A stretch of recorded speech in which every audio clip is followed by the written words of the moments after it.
I asked the question about involvement in the civil rights movement. The story you told was being a union organizer, labor organizer, basically, and becoming that.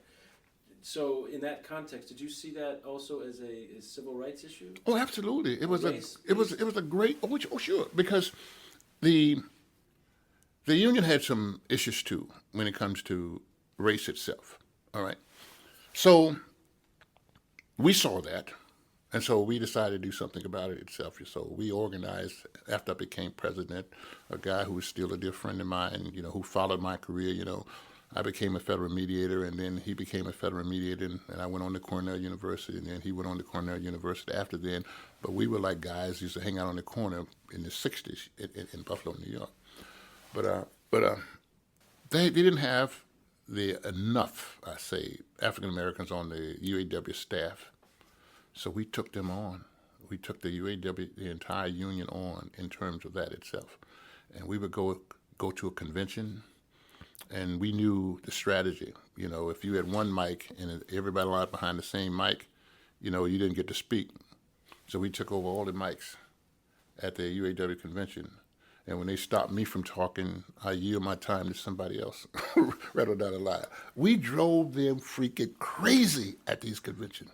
I'm wondering what you accomplished, what your demands were and how successful. Oh, we were very successful. We were very successful. We got African American people on the staff throughout maybe not as many in Buffalo as was, but other places. But we raised the awareness level about it. So but then along with the civil rights movement, it kind of coincided with the union rights, because many of the civil rights was also union rights during that period of time. And so we were able to go out into the community, and we had funds to go out into the community and do certain kinds of work in the community to support the civil rights movement and so on. Walter Reuther was with Dr. Martin Luther King, in Washington and every place else, along with a lot of other unions. That's where he got his funding from during that period of time, Yeah. Let me ask you one question about the 50s and civil rights. Do you remember these national, besides Little Rock, do you remember Montgomery and Martin Luther King? Of course. Impressions? Yeah. Do you remember Emmett Till? Yes. So what went through your head when these things came onto the national, sort of into the media? Did you want to join in? Were you happy and feel like these were? No, you wanted to join in, and you wanted to know what could you really do to help the situation. And being that I was not in college to be part of the SNCC organization, being that it wasn't that, I used to always feel that, well, what could I do to help out? But I felt, it was especially when Emmett Till was killed, that was a really, really, really downer, because they showed the pictures on television, and it was a sad situation, But how did I feel, and what did I do? I figured that what I had to do was continue doing what I was doing at that time. And I think that part of the civil rights part of it, we were able to, in the UAW plant we were doing, we was able to get more African Americans into the skilled trades program, more African American supervisors, because I can recall breaking through in one area with the skilled trades.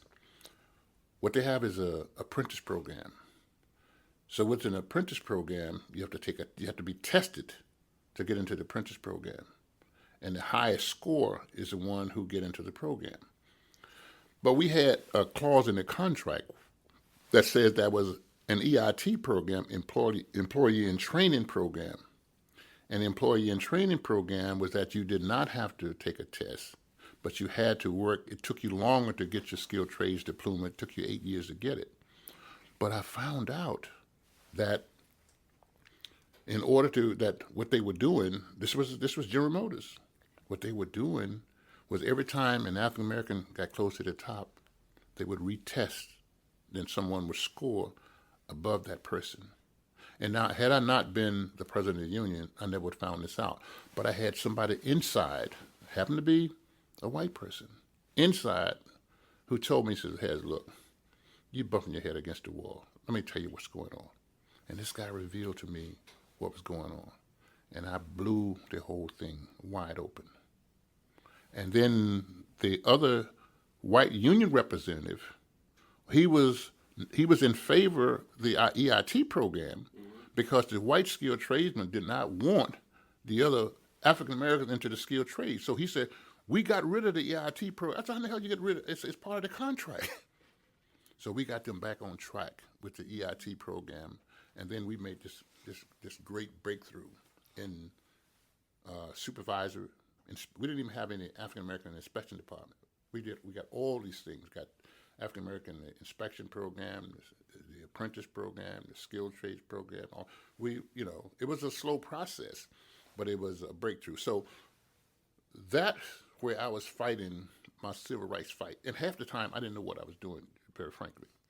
I never remember. I remember that I took these guys on strike one time, and it was a really, really real reason to take them on strike, but I didn't know how in the hell I was going to get them back. And that's one thing I said about union leaders today. I said, you take people on strike, it's easy to do that, but getting them back is a real problem. But we were able to do it in a relatively short period of time.